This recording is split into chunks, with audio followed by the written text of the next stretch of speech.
Good evening, everyone, and thank you for joining. We are just waiting for a few more to join us, and then we will start our open day event. I hope everyone is having a nice Tuesday, start of the week before Christmas. I even put a Christmas jumper for our open day to match our presentation and the logo. Okay, a few more to join.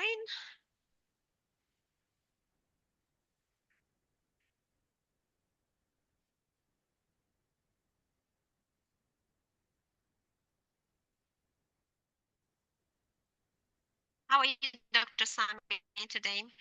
I'm very good, thank you. How about you?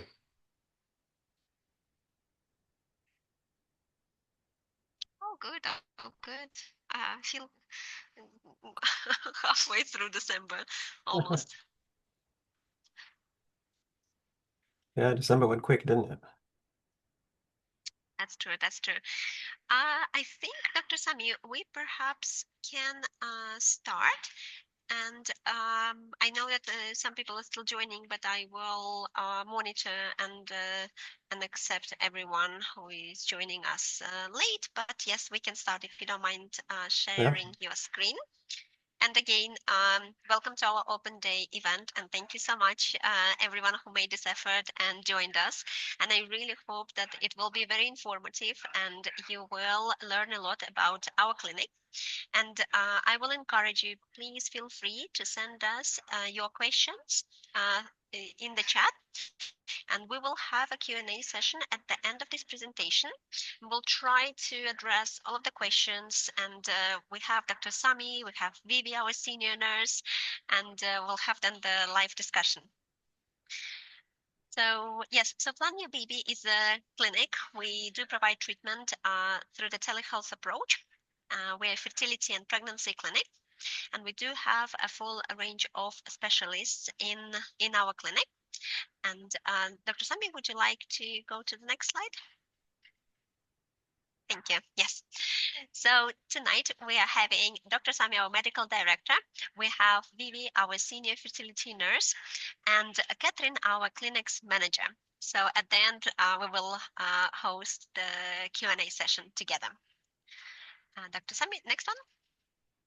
So the Plan Your Baby was born after myself and Dr. Sami working together for many years, I think more than 10 years together. And we did realize that it is very broken journey, and there is not enough of support for those who are living outside of London to access the private healthcare, the services we provide. And we decided to build this hybrid model where we see our patients online, provide a consultation online.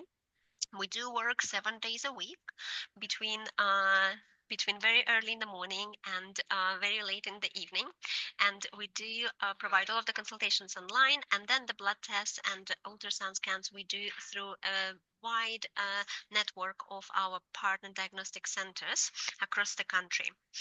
And we are trying to address the problem of accessibility, and we're trying to help our patients to reduce number of hours they spend on a commute and to simplify the appointments like blood draw, ultrasound scan, and to help patients to have treatment from the comfort of where they're based. Dr. Sami, next one. So Plan Your Baby has a really wide range of services we're trying to provide. So we do offer treatments for infertility. We then offer the pregnancy monitoring as well, and we also have donation program. And to support those treatments, we have open clinics 7 days a week, as I said. So we do offer support close to 24/7. Our clinic is open from very early in the morning until late in the evening. And we always like to call our team late shift as a late repliers, because they do really speak to our patients even sometimes at 10 o'clock in the evening. And while you're having treatment with us, we deliver medications to your doorstep. We do have the arrangements with the pharmacies, and all of the necessary medications for example, IVF cycle will arrive to your doorstep before you start treatment. And other medications we do send next day delivery through our other partner pharmacy. To make the process being even more simplified, we have partnered with a company that has 5,000 nurses across the country, and we now have availability to provide a mobile phlebotomy. So during the IVF cycle, we can arrange the nurse to come to your doorstep and take the blood from the comfort of your home while you're having breakfast. And what we've realized that this service actually can be quite supportive, especially when it's very complicated to take time off work, or if you have to even travel. And in terms of the reward card, this is something that we've recently launched. It's a series of the discounts that our patients can access through different companies to receive like diagnostic tests or access to acupuncture or nutritionist, and still have ability to enjoy the discount. And Dr. Sami, would you like to go to the next slide? Yes. So in terms of the process itself, the first step always will be to speak either to Dr. Sami to make a treatment plan, or you can also access a free 15-minute consultation with our lovely nurses, just to have this first touch and discovery moment to learn more about our services. And once you have a consultation with Dr. Sami, our clinical team will prepare the report, detailed report about your plan, and then our team will communicate with you, and we will make all of the arrangements in terms of your diagnostics, your investigations, and when it comes to treatment itself, our clinical team will provide the full concierge to make all of your appointments. And offline procedures like a blood draw, ultrasound scan, happening in one of our partner diagnostic centers, which we have now 450. And during the IVF cycle, you would have the monitoring and the blood test done at the comfort where you live. And then you would travel to London only once or twice, depends on the treatment, for the egg collection and embryo transfer. We do have a satellite clinic license with 2 clinics based in London. We have very carefully selected them for many, many reasons. And starting from the laboratory quality, the success rates, the accessibility, the seniority of the doctors they have, and this is where your egg collection will take place. And then Dr. Sami will provide the monitoring itself. And Dr. Sami, would you like to go to the next slide?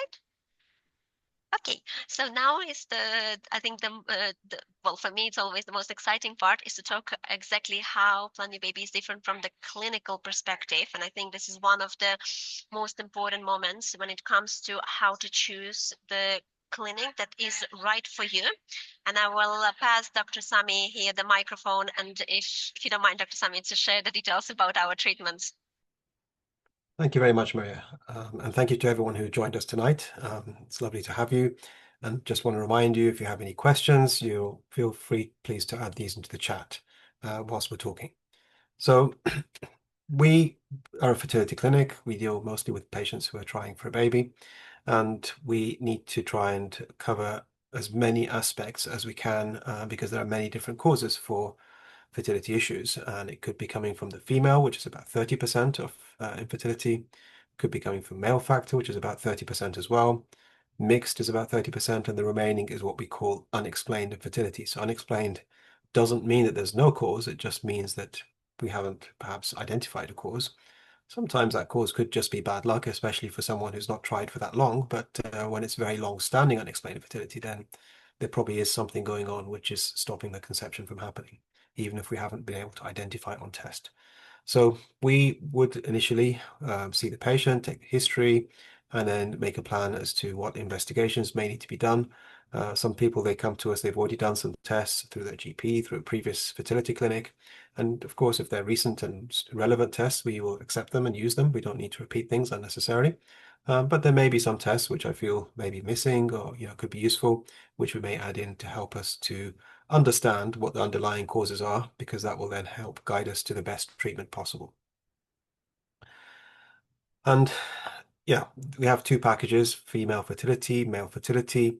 The treatments that we can offer, they are either kind of very basic treatments, not invasive, not too difficult, not too expensive.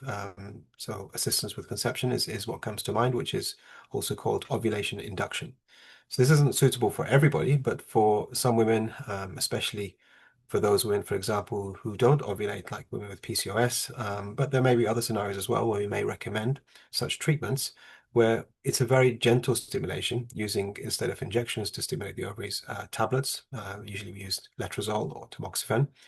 And we monitor the cycle quite closely. So there'll be a blood test and scan just before starting those tablets. Then about a week after completing the course of tablets, we'll do another blood test and scan to see how the response is. And ovulation testing will happen at home by the patient. And then after the ovulation surge, we may give a trigger injection, or we may just allow the patient to ovulate naturally. And I always want to confirm the ovulation with a blood test checking progesterone 4 to 6 days after the ovulation surge. And then a pregnancy test will be done about 12 days later. But in the time between ovulation being confirmed and pregnancy test, I would also give progesterone support in the form of progesterone pessaries. And the good thing about this ovulation induction is that we don't need you to come to London at all for this. You can do all of the blood tests and scans locally, like Maria mentioned. We have many partner clinics, so we'll find hopefully something fairly convenient for you, and you can do your blood test and ultrasound scans there. The results come to us. I'll review the results, and then make a plan, and you'll be communicated as to what your next step will be, and we can make the booking arrangements for you.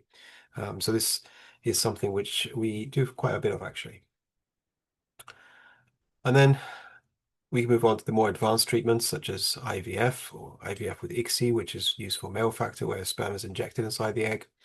If someone's got frozen embryos from either from a different clinic or from they've had treatment with us and they want to use their frozen embryos in a frozen embryo transfer cycle, we can prepare them for that. And then it's becoming more frequent now that women are freezing their eggs for fertility preservation. So these are all advanced treatments that we can also offer. With the IVF and egg freezing, it won't be 100% in the local vicinity. So if you live outside of London, you'll do most of the procedures and most of the steps you'll do there. You'll do the blood tests and the ultrasounds local to you. But the IVF procedures, the egg collection, and if you're having an embryo transfer, the embryo transfer, you will need to travel down to London to the partner clinic to have those procedures done there. But then after that, you go back home and follow-up monitoring will be done at home in your local vicinity. So with IVF, we always like to check with the start of the period. So we do a blood test and a scan as the period begins to make sure that everything is good to start the IVF stimulation drugs, which this time they will be injections that you'll be shown how to do yourself. And then usually every other day, you have a blood test and a scan, typically for 10 to 16 days until you're ready for what we call the trigger injection, which is to mature the eggs. 36 hours after the trigger, you'll need to travel down. Both partners usually will travel down to the partner clinic for the egg collection. And then usually 5, 6 days later, you have an embryo transfer as well. Or if you're freezing the embryos, then yeah, it will be at a separate time. Post-transfer, we also like to do blood tests. So I will always check progesterone levels post-transfer every 2 or 3 days until pregnancy test. And then once pregnant, we will do the pregnancy monitoring, which I'll come to shortly. So it is quite a lot of steps. There's a lot of testing being done, but these tests are useful to understand how you're responding to the medication and if we need to make any adjustments so we can tailor the treatment, not to give too much of the drug, the wrong type of drug, that could impact the outcome. So these tests are very useful to make sure that we're doing the right thing. Few other treatments that can also be done, which are advanced. IUI, intrauterine insemination. This is where sperm is injected into the womb. Again, you'll have to travel to London for this, and it's injected at the right time. So we will need to do monitoring in the form of blood tests and scans to check and make sure that this is the right time for the IUI procedure to happen. Typically, we use this for people who have difficulty with intercourse or are not able to have intercourse for many different reasons. Some people do choose to use donor eggs, donor sperm, and there are some couples who may want to go down the route of surrogacy as well, which are things that we can also assist with. So another group of patients that we see are patients who are able to get pregnant themselves, but unfortunately they keep losing their pregnancy. They have recurrent miscarriages. And we're talking about first trimester miscarriage mainly here. And in these people, there are many different reasons for why they could be miscarrying, and one of it could be chromosomal abnormality, and that's a common cause, of course, the commonest, in fact, but that can't be treated. But when you keep having miscarriage after miscarriage, and especially if you're young, then it becomes less likely just to be a chromosome defect and just bad luck, and more likely that there is something else which could be then treated and monitored, and with the right treatment, perhaps, then you have a much better chance of having successful pregnancy. So we do this in the first trimester, and ideally we start it as early as possible. So as soon as there's a positive pregnancy test, we will begin with blood tests for HCG and progesterone. We can see the trend in HCG every 2 or 3 days and hopefully get reassured that the levels are going up. And then with progesterone, I will be giving additional progesterone. So from these levels, I can make sure that the amount of progesterone is sufficient to support that pregnancy. And if I need to top up, we can.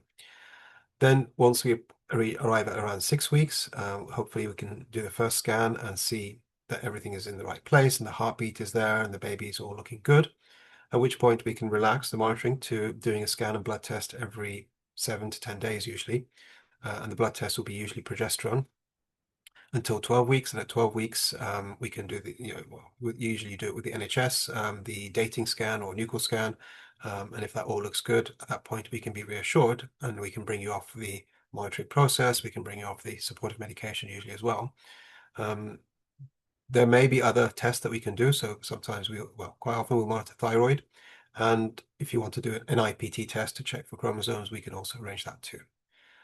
For some patients who have had complicated obstetric history, or they do wish to have further monitoring into the second and third trimester, and maybe they want to have a private obstetrician deliver their baby, we also have an obstetrician that we can refer you to continue your care if you wish. So yeah, I'm mostly focused on the first trimester for recurrent miscarriage, but we do have someone else who can cover for later pregnancy if needed. So this is the page that I love because it makes everything that we do so worthwhile, seeing these baby pictures, and hopefully for all of you out there who haven't yet been successful, we'll see one of your pictures one day, you'll send it to us and make us happy as well as yourselves. And also, it was great is to get some recognition from external groups, and these awards we've won as Plan Your Baby this year, 2025. So we feel very honored to have these awards as well. Okay, Vivian, do you want to talk about the discount offers that we have? Yes, thank you, Dr. Sami, and thank you all for joining us today. So I'm Vivian, one of the nurses here. And yes, we have exclusive discounts for you guys today and different treatments. So when you're ready to start your treatment, what you just need to let us know is to contact us and just say that you would like to redeem the discount. So for IVF, we are offering £500 off. For assisted with conception, that is basically ovulation induction cycles to time your sexual intercourse, it will be a £75 off. And if you are looking into egg freezing, we will offer you a £200 off. Okay. Vivian, is there any time limit for this? Sorry, Dr. Sami, say that again. I said, is there a time limit for this offer? Yes, ideally we would like to start treatments with early January. So this discounts will be valid for early next year, January, February, the latest. Okay, thank you. Yes. And also we have an exclusive 50% discount on initial consultation with Dr. Sami. So you just have to scan this QR code, or you can always contact us, the nurses at planyourbaby.co.uk. You can send us an email if you don't have your phone handy, or you're using it for the Zoom to access the meetings, so you cannot scan the code at the moment. You can always email us and we will offer you the 50% of discount on the initial consultation with Dr. Sami. Again, this is for, I think that is valid for the next couple of weeks only. So just go ahead and book your consultation as soon as you can. And we are going to start with the questions and answers. We have a lot of questions, Dr. Sami, for you. This after they are very Certainly. interested questions. So hopefully we will be able to reply to everyone. And if not, again, you can always email the questions to nurses@planyourbaby.co.uk. So to start, Dr. Sami, uh, Bukola is asking, she said that she is an SLE patient for lupus, and she's planning to have a baby, and she would like to know if you have help or support someone with this kind of situation before, and is the procedure different from others? Okay. So yes, I mean, lupus, as some of you may know or may not, is an autoimmune condition, and it can be quite severe sometimes. It can really cause a lot of problems to this woman's health, and it can affect things like kidney function, and definitely may impact pregnancy as well. So we know that women who have lupus, especially if it's severe, they are at more risk of miscarriage, they're at more risk of stillbirth, they're at more risk of preeclampsia, which is high blood pressure and protein in the urine. So they do get much closer monitoring. Now, what's most important for such a patient is to try and get on top of the disease as best they can before getting pregnant. So sometimes this, just like any autoimmune disease, can flare up. It can flare up and then it calms down and then flares up and calms down. What you want is to kind of work with your rheumatologist to find a treatment plan that will control your lupus in the best way possible. And what I've seen a lot of obstetricians do is for women who are having lupus, they will be put on a drug called hydroxychloroquine, which are tablets. And that's been shown in some studies to really improve the obstetric outcomes for women who have lupus during their pregnancy. So this is something to discuss with their rheumatologist if they're not already on the hydroxychloroquine. If you are on it, then you should continue it throughout the pregnancy. Really, it's safe to use in pregnancy. Now, not all women have problems though who have lupus. So there are many women who have lupus who are able to conceive naturally without any fertility support. They don't have necessarily miscarriages. So if this woman, and it sounds like she hasn't started trying, if she manages to get her lupus under control, if she's spoken to a rheumatologist, told them that she wants to get pregnant, of course they may need to change some of the drugs as well, because some drugs are not suitable for pregnancy. But this is all discussed with a rheumatologist, and also, to see if hydroxychloroquine could be an option if they're not already on it. And then she should try naturally. Hopefully, she'll get pregnant naturally. It'll be fine. It's not that every woman with lupus will need fertility treatments. Thank you, Dr. Sami. One of the questions that we have been asked the most is about age. Can we work with older females from age 45 years or above? I have a 10-year-old, but my AMH is less than 1. She tried IVF about 2 months ago, but failed as egg didn't mature enough. What are the chances? Okay, so yes, I mean, whether it's IVF, whether it's trying naturally, age is always the biggest factor. And it starts to create problems from the age of 35. Slowly, the fertility will start to decline, but after the age of 40, it becomes more rapid, and especially after the age of 42. So this lady who's 45, unfortunately, the biggest problem is the quality of the eggs. And when we talk about quality, it's the genetic makeup, the chromosomes. So most of her eggs, unfortunately, are going to be genetically abnormal. And this is something which can't be fixed, not with IVF, not with hormone supplements, lifestyle. No way you can fix an egg once it's gone bad, unfortunately. So you have to rely on luck. And the second problem is the number of eggs also will get less, and it will be more difficult to collect eggs in an IVF cycle. The ovaries are much less responsive compared to a younger woman. So it does depend. I mean, there are women who are 45 and they still are able to produce multiple eggs and embryos per IVF cycle. And yes, we've seen that many times. But even if we're getting eggs, even if we're getting embryos, unfortunately, almost all of them, probably 98% at least, are going to be genetically abnormal, which means success rates with IVF at 45 and 46, you're probably looking at around 1% chance of success per IVF attempt, which is extremely low. So, yes, I do treat women if they really want to, if they understand that the chances are really low, and they still want to give it a shot. You know, I have seen a few women at this age group who've managed to conceive through IVF and have a baby, a healthy baby. So as long as they understand that the odds are very poor, we can treat women who are 45 or up to 46. That's maximum age is 46. But unfortunately, it's not easy, and unfortunately, the chances are pretty low. But we can try, and maybe, you know, doing things slightly different way, we might still be able to get an egg that matures and get an embryo and transfer it, and then give you a chance. But it's never going to be a high chance, I'm afraid. Yeah. And thank you, Dr. Sami, because this is very important, I think, because we need to be able to manage, patients' expectations about Yeah. age group and yeah. So we have another couple with secondary infertility. She is 37, AMH 1.1, anovulation. They tried Clomid, unluckily. And there's a male factor as well, low morphology, low sperm count. NHS has said that we need ICSI with donor eggs. Will you agree?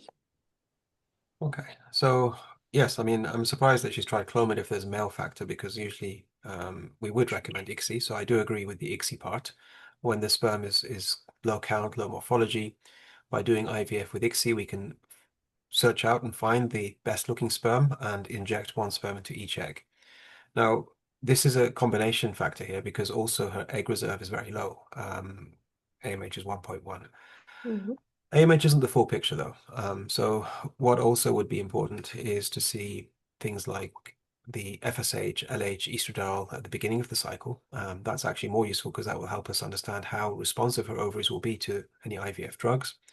And also the ultrasound scan, looking at the number of follicles on the ovaries.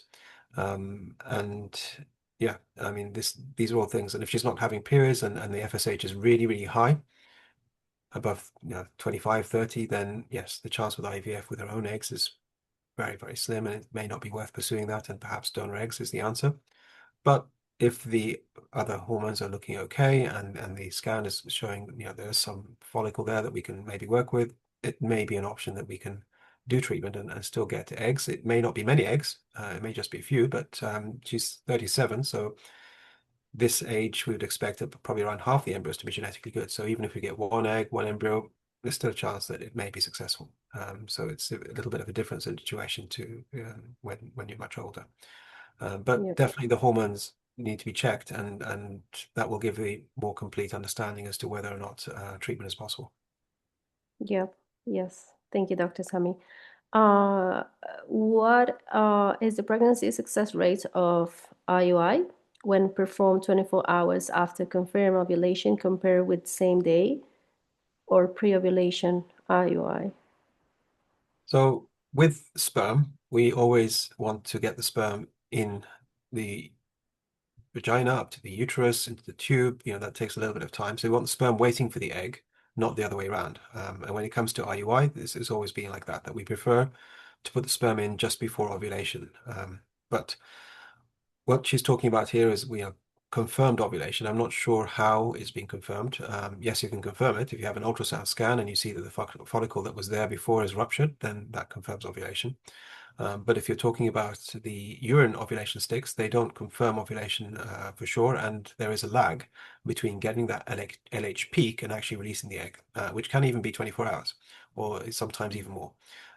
Which means that even if you have the peak and you have the IUI 24 hours later, it still may be that the egg hasn't been released or only just been released, and there's still a chance. But in general, we prefer to put the sperm in early because the sperm lasts 3 to 5 days. The egg only lasts about 24 hours once it's been released. So you want sperm waiting for the egg, not the other way around. Thank you, Dr. Sami. I think that will answer her second question about the same day IUIs. Also, there's a question about can you explain the causes of an embryonic pregnancy and how to prevent it? Unfortunately, I don't think that we can prevent that from happening, but if you can explain the causes, if there's any, of an embryonic pregnancy, and also talk a little bit about supplements for male and female.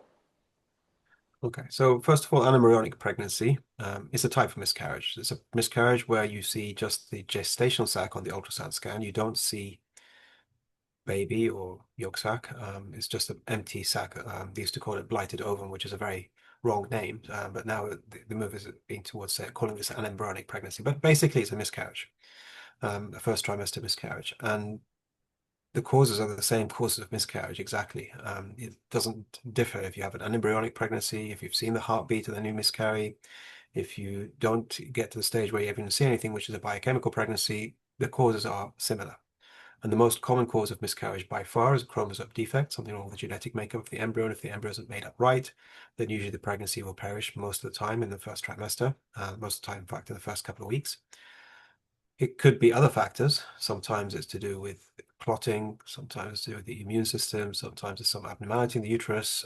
There are progesterone levels, hormones, there are many things that can then also be influencing the risk of miscarriage.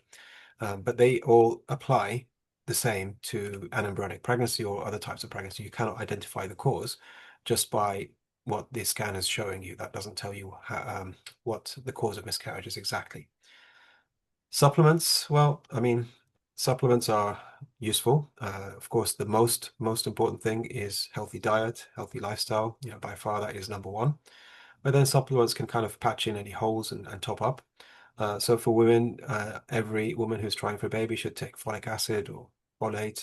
That's essential to minimize the risk of neural tube defects. So that's advised actually from 3 months before you conceive. The other supplements aren't as important, but can be used. So instead of just taking the folic acid, you can get like a prenatal supplement, something like Pregnacare, for example, conception, which will have a bit more than just folic acid in it. It will have folic acid, some vitamin D, some B vitamins, some iron. So it'll have a few things which could be missing from your diet and could be beneficial in topping up. Omega-3, if you don't eat much fish, if you don't eat fish 2 or 3 times a week, then it may be worth also taking omega-3 supplement, fish oil supplement. If you're if you're vegetarian, there are also omega-3 which are plant-based that you can take as well. And then there's something called coenzyme Q10, CoQ10. So CoQ10 is it can help with the energy. The mitochondria is the part of the egg that produces energy. It can help with the energy production. So might be worth taking that. The evidence isn't conclusive for it, but I don't think there's much harm, and it's something that you could consider as well. For men, they can get just a simple male fertility supplement, which should have most things that they need, things like zinc, selenium, some vitamin E. These are all things that you'll find in any branded male fertility supplement. So it's much easier for men just to take it as a once-a-day tablet, one thing, rather than having to have a whole bunch of different pills to take every day. Thank you, Dr. Sami. We have a couple of questions about recurrent miscarriages. There's a lady that she said she had an ectopic pregnancy and 2 very early biochemical pregnancies. She's 28, AMH 8.9, antral follicular count about 18. I'm not sure whether IVF is the next step for me, or there is a chance I can conceive naturally. Has she tried naturally? Do we know? You mentioned that. No, I don't have. I think I'm not sure, Avida, if you can let us know if you conceive naturally through any treatment, but looks like, yeah, an ectopic pregnancy, biochemicals, 28 years old, AMH is a good AMH. Well, I So, mean, ectopic pregnancy, sometimes they have to remove the tube. And of course, when you remove a tube, that will impact chances for natural conception after that. And some women, they don't have a problem. The other tube is working well and they can get pregnant straight away, even with one working tube. But sometimes the other tube may not be in good shape either. And they try and they're not getting pregnant, in which case, at that point, probably IVF is the best option, I'd say. If she's managing to get pregnant post ectopic and is that something to do with miscarriage, then yes, we need to do more tests, really. Need to try and get to the bottom of why these pregnancies are being lost. Well, it's a different causality between ectopic and miscarriage. And she had, two biochemicals, which are early miscarriages, and she's young, she's 28. So I would want her to do certain tests and checks, and I'll see what she's done. She may have done some already. And then maybe that might be something you can treat without necessarily going to IVF.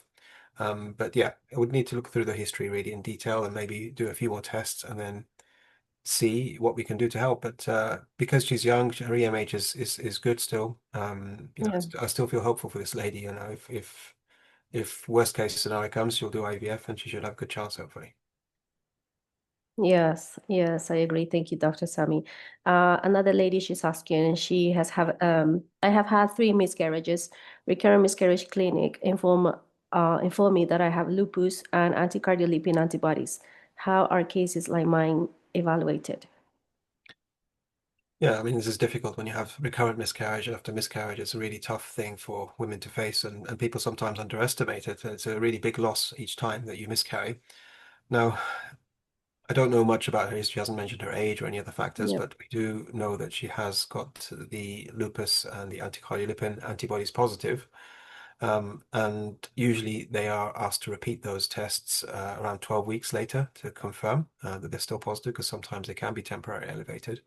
But for my practice, if someone's had 3 miscarriages and they've come back positive, I would always want this woman to be taking blood thinning injections. Clexane is what I use, and aspirin Mhm. from once a positive pregnancy test is confirmed, because there's so much evidence that shows that treating antiphospholipid syndrome, which this may be, in this way has a really good success rate. I mean, there's never guarantees, never 100%, because there's also other possible causes for miscarriage. But if she's young and there's no other problem, then she has a really good chance of having a successful pregnancy if she does take the blood thinners and the aspirin, and that would definitely be my approach if that was the only thing. But again, we need to take the full history, may want to do a few further investigations and then make a final plan as to what's the best treatment course. Yeah, yeah. So for all these ladies that have been asking about recurrent miscarriages, I think that you can always send us an email, nurses@planyourbaby.co.uk, sharing a little bit, more of the details, and we will be happy to send you further information and help you to book the consultation with Dr. Sami. Okay. Dr. Sami, what are the success rates for IVF for a couple, both age 32 years old, with unexplained infertility? So we mentioned about unexplained infertility. Now, this means Mhm. that we don't have an exact cause for why this couple haven't been trying, and it depends also how long. But if it's a long-standing unexplained infertility, then IVF is an option, because with IVF we bypass many steps involved in conception, and we may still jump ahead of the problem even if we're not sure what it is. But there are times where there may be some things that you can't bypass with IVF. And one of the possibilities could be to do with the woman's immune system. So if there is too much activity with the immune system, this can make it harder to get pregnant or harder to keep a pregnancy. And there are some tests that we can run to see if this is an issue, and we can give treatments if necessary alongside the IVF to further calm the immune system and give a better chance for it to succeed. There may be some other tests as well that you could suggest, looking at microbiome. So usually when it's unexplained, especially, I do feel that it's worth doing a bit more digging to find out what the cause is, because if you miss something which doesn't get covered by just the IVF, then you may end up with someone having failed cycles Mhm. repeatedly before you actually get to the bottom of it and manage to find the right treatment. So it's better to spend a little bit of time and effort at the beginning with unexplained. It's different to if we know it's a male factor or Yeah. a female factor, and then hopefully that is time well spent. Yep, yeah. Thank you, Dr. Sami. Um, uh, we have another lady, she's asking, I'm trying for my first baby at 36. I'm quite old. Would you recommend freezing the eggs so we can have a second child in the future? Currently normal AMH, but she's not giving us a value. So yeah. Well, short answer is no. 36, you're not too old still. And yes, I think it's wise to check the AMH, of course, because sometimes, rarely, there can be very low AMH, very low egg reserve, and then that might be more of a concern. But if egg reserve is good, if everything's looking fine, you should always try naturally first, and hopefully you'll be having 1, 2 babies without needing any fertility treatment whatsoever, because most people don't need fertility treatment. If you're trying for 6 months and it's not happening, then probably at that point it's worth getting some tests done for both you and your partner to make sure everything is looking okay. Because if we do find a problem, then yes, we would directly towards IVF earlier. But usually, no, I'd recommend that you try naturally first. Don't necessarily have to freeze embryos just for the sake of freezing embryos. Only if we know that there's a problem, if you're going to delay getting pregnant, or if you have very low egg reserve, perhaps then it might be worth doing that. Mhm. Yes, thank you, Dr. Sami. For all people asking about prices for IVF, we have a full range from, IVF can be from 7,000 to 10,000-ish about. But again, as Dr. Sami was saying, if there's a male factor and you need to add ICSI or depending on the stimulation drug, so that will add.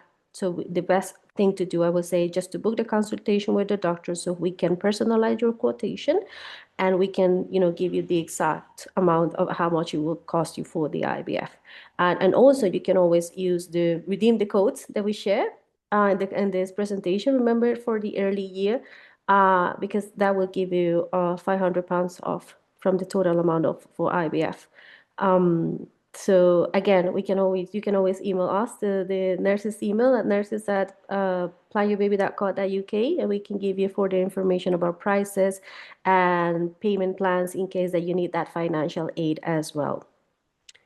So another question for Dr. Sami. I have 10 years son, trying for a second baby since last year. I had a miscarriage in July last year, and after that, I am getting irregular short cycle period with scanty flow. I had gone through many tests through NHS, but found normal, except they found bicornuate uterus, which was not informed during the first pregnancy. I am concerned about anything remaining in the uterus or any other issue inside, which can be found through an hysteroscopy. I am 37, my husband is 45, her AMH is 2.46. What is the chances of getting pregnant? So yeah, this is again another secondary infertility.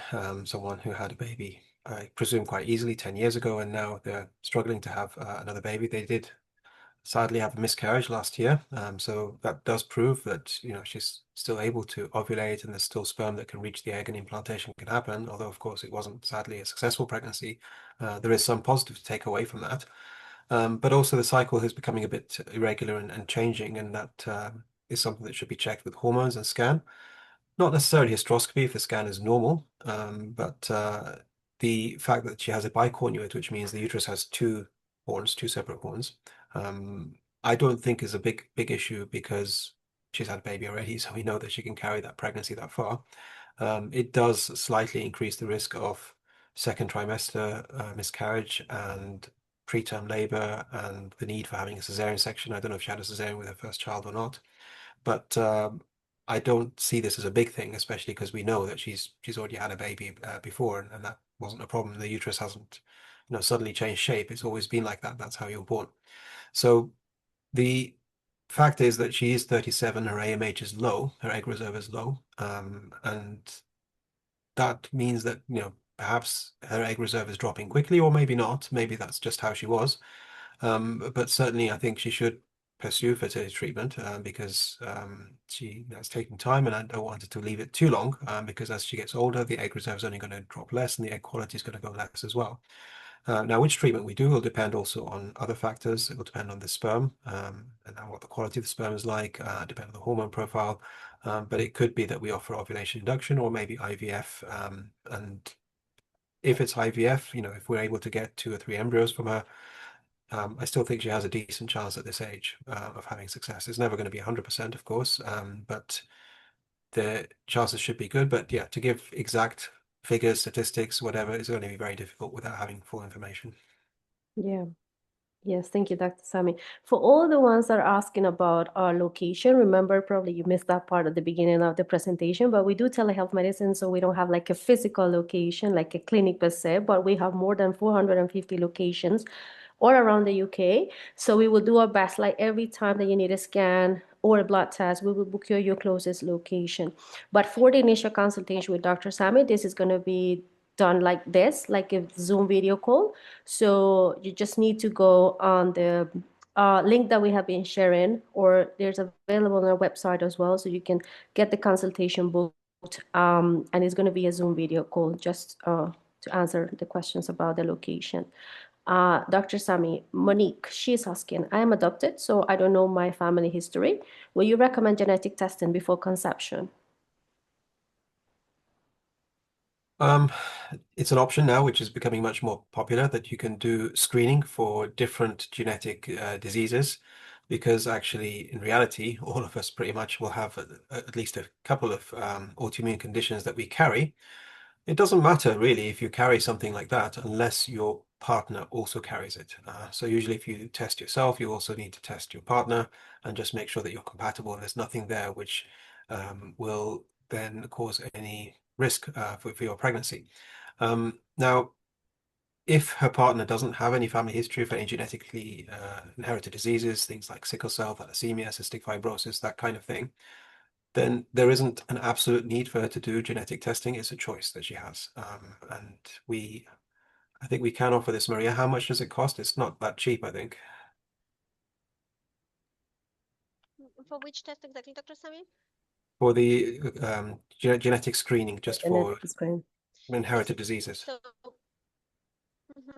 So it is two different type of tests we have depending on the number of genetic conditions we would like to include. It's about between 500 and 600 pounds, the test. Yeah, so it's not cheap, especially if you have to do it for your partner as well. But if you want to do it, if you want to be extra sure, then it is an option. Not that you have to necessarily do it unless your partner does have a known family history of something, then definitely you should be checked. Mhm. Thank you, Dr. Sami. Another question that we have for you. Hi, I am 46 and I have done fibroid surgery before and been trying naturally to conceive and wish to try IVF. Okay. So fibroid surgery, it can be quite complicated surgery. It can be done different ways. It can be done through a cut in the tummy, which is kind of the traditional way, sometimes quite a big cut, up and down even, if the fibroids are huge. It can be done laparoscopically, which is becoming more common, but not possible for all fibroids still, where keyhole surgery is used going through the tummy to cut away those fibroids. And there is also a type of fibroid which is growing inside the cavity of the womb, where it can be done hysteroscopically, which means going through the uterus with a camera and cutting away from the inside. So it depends really on what type of fibroid surgery she's had, but certainly if she's had abdominal fibroid surgery, either with the cut in the tummy or even with the laparoscopy, there is a higher risk of some bleeding, inflammation that can block the fallopian tubes. So it's wise, especially at this age, to check the tubes are patent if you want to keep trying naturally, because if the tubes are blocked, then it may be a waste of time. Also, this age 46, it's a bit tricky. Unfortunately, with IVF, success rates, like I mentioned earlier, are very, very low. And IVF is a big process. It's very difficult, very expensive. And you just have to realize that the chance of it working at this age is very slim. And if everything is good, if the tubes are open, if the sperm is good, if you're able to have frequent intercourse, if there's frequent, ovulation, regular cycles, then trying naturally versus IVF, the chances aren't too different, in fact. But if you've tried for a long time naturally, then yes, IVF is probably the route that you should take. Thank you, Dr. Sami. Another question. I had a brain injury 2 years ago. I am 46 and planning for IVF. Is it safe? I don't know. This is something that you'll have It's a to, tricky question. well, Yeah, I that's mean, I all. can't answer that, of course. Mhm. You have to speak to your neurologist or your medical team and check with them. They know your full story, and you need to discuss it with them. Is it safe for you to get pregnant? Is there any risk from a pregnancy for you? That's something that you have to speak to them about. And for people who do come to us with such history, usually we ask them to get a letter from their neurologist stating that the pregnancy is safe, that they are able to do fertility treatments. We usually ask for that before we even begin. Yes, thank you, Dr. Sami. That's another question. I am 33, husband also 33, had 4 early miscarriage in the last 18 months. We have one child, live child. NHS recurrent miscarriage clinic have said all my bloods have come back fine. Uterine scans have also been fine. We don't seem to have any issue with conception, but maintaining the pregnancy is the problem. Parental karyotyping is in progress with NHS and we're waiting for the results. What should we look at next? I read about sperm DNA fragmentation and wonder if it could be potentially be a problem for my husband. He drinks above a moderate level and vapes. Okay. So yes, I mean, again, very sorry for this woman who's had 4 miscarriages now, early miscarriages, in a year and a half. So that's pretty tough. They have had a child, so they were successful. I don't know if this child was at the beginning, before these miscarriages or in between.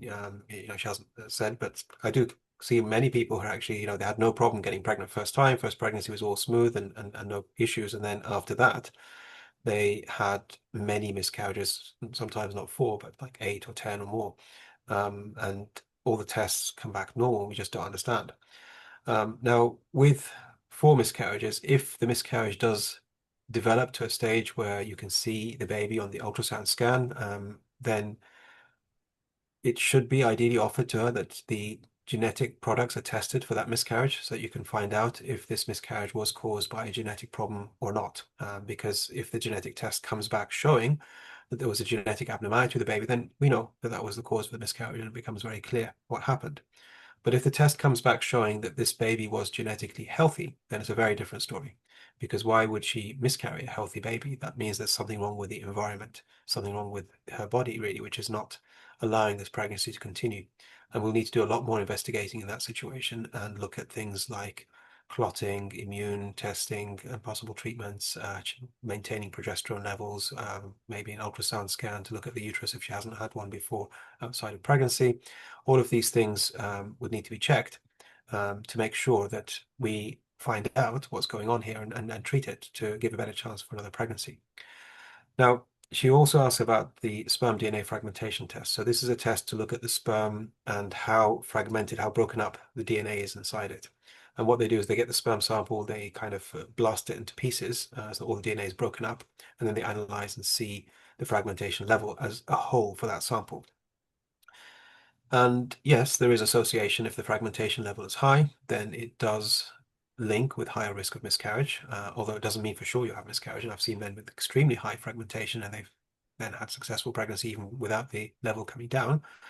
So it's not an absolute thing, but there is a link if it's high. Now, if the fragmentation is high, then what we advise is healthy diet, healthy lifestyle. So definitely cutting down the alcohol, definitely trying to stop the vaping, smoking, Vaping. taking a male fertility supplement regularly, frequent ejaculation every 2 or 3 days, avoiding heat, so no hot bath, tight underwear, long distance cycling, trying to get some rest, and then, hopefully that will improve the DNA fragmentation. It will take around 3 months for there to be a proper turnaround of the sperms that you'll see the improvement, but that is something which would help. But I feel that any man who's in a relationship where they're trying for a pregnancy, they should be doing these things anyway, whether or not the sperm DNA fragmentation was tested. So I don't usually recommend this test for my patients because I think these steps should be done anyway, in any case, whether the fragmentation is low or high, because there's more to the sperm than just the fragmentation level. But perhaps, she wants this as evidence to show to her husband to kind of push him harder to drop the vaping and to cut down the alcohol and to follow the steps and take the supplements, etc., then maybe that might be a useful tool. I think the test is also not that cheap. It's 400 or 500 pounds. Clinically, from my perspective, I don't think it's needed, but if for other purposes, perhaps it might be helpful. Yes, thank you, Dr. Sami. Unfortunately, we're running out of time, but we may be able to answer maybe 1 or 2 more questions. And if you have any other questions, just feel free to email us at nurses@planyourbaby.co.uk, and we'll be happy to answer all the remaining questions. But Dr. Sami, how low testosterone affects women in fertility? That's actually a good question. So testosterone is a male hormone, and some of you women might be surprised to hear that even women have testosterone, but yes, that's important as well for women. It has quite a few roles. It has a role even with libido and things like that. So women who have low testosterone, they may suffer from low libido and other problems, but the women will produce testosterone from 2 places. One is the adrenal gland, which is a small gland on top of the ovary, and then the other, not the ovary, on top of the kidneys, and then the other place is the ovaries, will also produce testosterone as well. And as a woman gets older, as the ovaries weaken, there may be less testosterone being produced. Now, when it comes to fertility, we don't fully understand the role of testosterone, how exactly it works to aid fertility, but there is some evidence that says that very low testosterone can impact stimulation, ovarian stimulation with IVF, and therefore we test testosterone levels and DHEAS levels prior to starting IVF, and if they do come back deficient, we may top it up with a supplement called DHEA.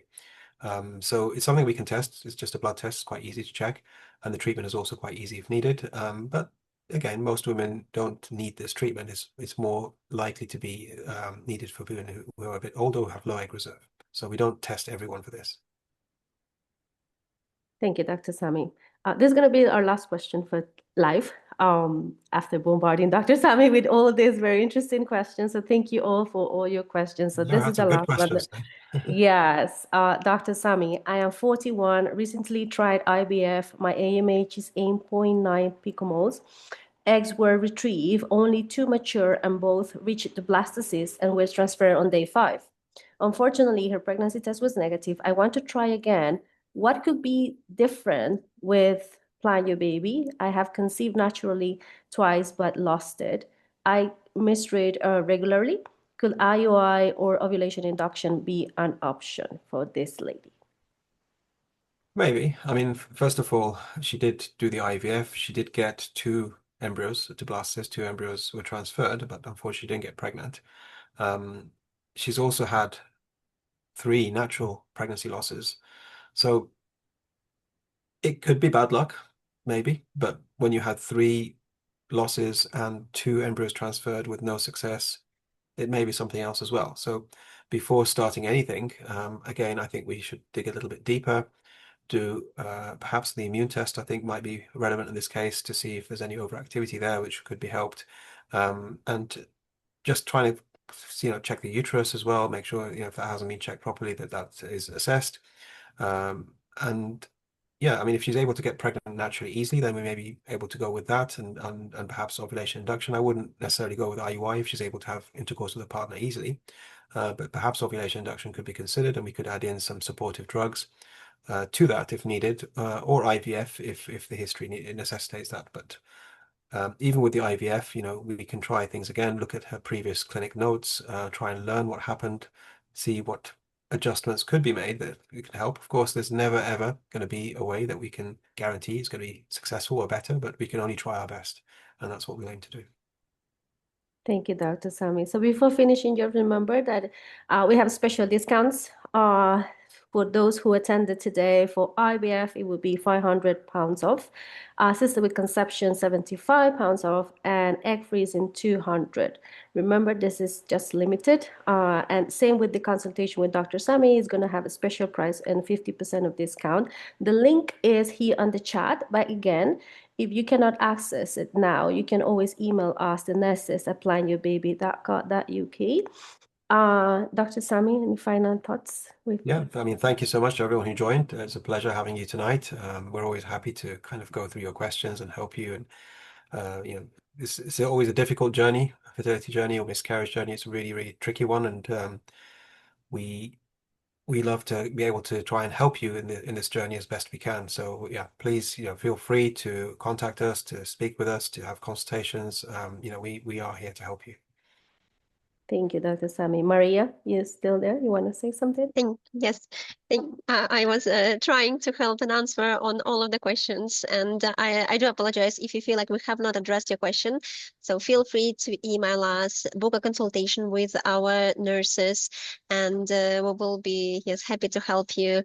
And yes, it was a pleasure to have you all tonight, and I can see some comments that the session was really informative, so feel free to reach us out if you still have some questions left. But otherwise, I wish you a very nice evening to everyone. Yep, it was lovely to have you. Thank So we you. look forward Good night. to, yep, take care, all of you. Bye-bye. Good night.